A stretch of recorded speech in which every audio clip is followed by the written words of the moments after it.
Welcome back. Here in this exercise, we're going to write a simple program to demonstrate the implementation of if as conditional statement. So let's start. If else allows us to write different types of conditions in a program and we can implement it with Java.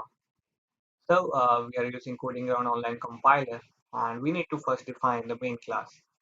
Either you are using an custom IDE like NetBeans, Eclipse or more, you could be writing the same program here. So the program would be the same. You just need to provide a main statement as public static void main in the format within the class name, which will be displayed and executed first on the compiler. The main method is first that is being called by the compiler. We have created an argument or variable called number, which has value 4. It has return type of integer, and then we have the if statement as here. We have check the value whether the value of number is greater than 0 in the if statement.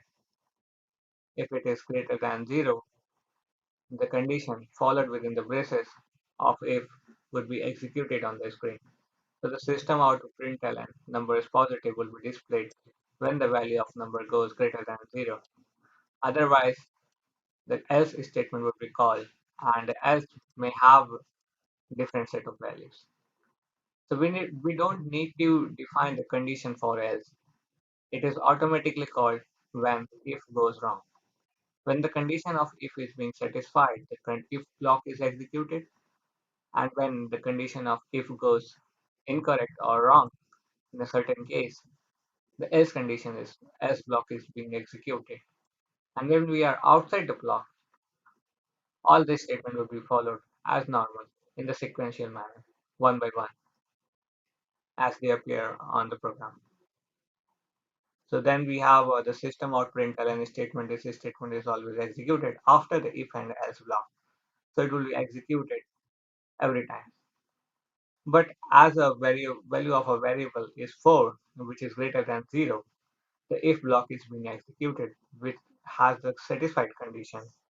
So the number is positive would be displayed on the screen. Similarly, we could write arithmetic operation, perform anything. Like if a value is greater than 0, we could add 1 to the value, or else we can reduce the value from 1. Similarly, we could perform a huge range of logic we're going to learn in the coming exercises.